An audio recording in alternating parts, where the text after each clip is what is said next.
જીતુભાઈ તમે જાણો છો એ જ જીતુભાઈ મંગળભાઈના મિત્ર અનંત પટેલના મિત્ર જીતુભાઈ ટૂંક સમયમાં કોંગ્રેસમાં આવશે। જીતુભાઈ તમે જાણો છો એ જ જીતુભાઈ મંગળભાઈ અને અનંત પટેલના મિત્ર જીતુભાઈ ટૂંક સમયમાં જ કોંગ્રેસમાં આવશે। આ શબ્દો છે વાંસદાના કોંગ્રેસના ધારાસભ્ય અનંત પટેલના।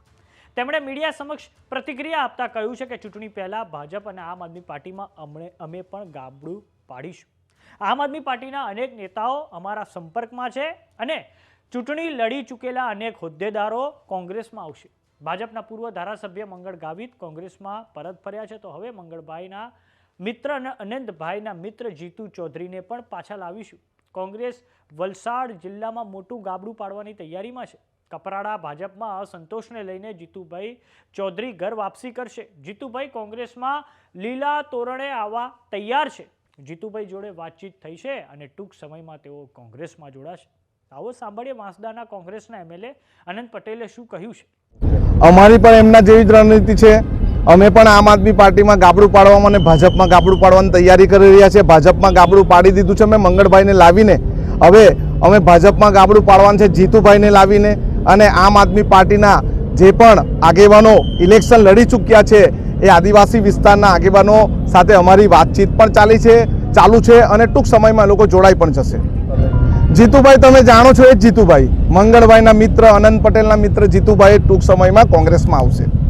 જીતુભાઈ જે અમારી જોડે વિધાનસભામાં હતા, અમારા મિત્ર છે, જે થોડા સમય પહેલા જ ભાજપમાં ગયા હતા, એ જ જીતુભાઈ ફરી પાછા કોંગ્રેસમાં લીલા તોરણે આવે એવી પૂરેપૂરી સંભાવના છે। અમારી વાતચીત પણ થઈ ગઈ છે। તો બીજી તરફ અનંત પટેલે પૈસા એક્ટને લઈને પ્રતિક્રિયા આપી છે, જેમાં તેમના દ્વારા કહેવામાં આવ્યું છે કે જો કોઈ પણ પ્રોજેક્ટ કે ખનન માટે આદિવાસી વિસ્તારોમાં પૈસા એક્ટ અનુસાર ગ્રામ સભાની મંજૂરી લેવામાં નહીં આવે તો અમે સરકારના માર્ગ મકાન, જંગલ ખાતાના અધિકારીઓ અને પોલીસ વિભાગના અધિકારીઓનો વિરોધ કરીશું।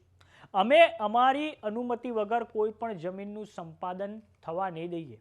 નેપાળની વાત તો અલગ છે, અમે પાડલિયા વાડી કરીશું। અમે અમારા તીર કામઠા કઈ ડેકોરેશન માટે નથી લીધા। આવો સાંભળીએ અનંત પટેલે શું કહ્યું છે। एकदम सही बात है। उन्होंने जो जल जंगल जमीन की बात की, उसके साथ साथ मैं एक और बात जोड़ना चाहता हूँ। हमें संविधान में एक प्रावधान दिया गया है पैसा एक्ट, और पैसा एक्ट के अनुसार जो भी ग्राम सभा है वो करनी चाहिए। कोई भी प्रोजेक्ट हो, खनिज हो, जंगल हो या जमीन लूटने की बात, संपादन करने की बात अगर करेंगे और पैसा एक्ट मुताबिक ग्राम सभा नहीं होगी, उसकी मंजूरी नहीं ली जाएगी, तो हम वो सरकार का विरोध करेंगे। वो चाहे जंगल के अधिकारी हो, वो चाहे पुलिस के अधिकारी हो, वो चाहे मार्ग मकान के अधिकारी हो, या वो चाहे कोई एजेंसी हो। हम हमारी जल जंगल जमीन को हमारी परमिशन के बगैर किसी को नहीं देंगे और संपादन भी करने नहीं देंगे। और नेपाल की बात तो अलग से होगी, लेकिन हम पाडलिया वाली करेंगे। हम हमारे तीर कमान और हमारी जो भी शस्त्र है वो ऐसे ही डेकोरेशन के लिए नहीं रखते। हम उसका इस्तेमाल भी जानते हैं और हम उसका इस्तेमाल करेंगे सरकार के खिलाफ। हमारी जल जंगल जमीन अगर हमारी परमिशन के बगैर या पैसा एक्ट ग्राम सभा में मंजूरी लेने के बगैर अगर हमसे छीन ली जाएगी तो हम नेपाल वाली भी करेंगे।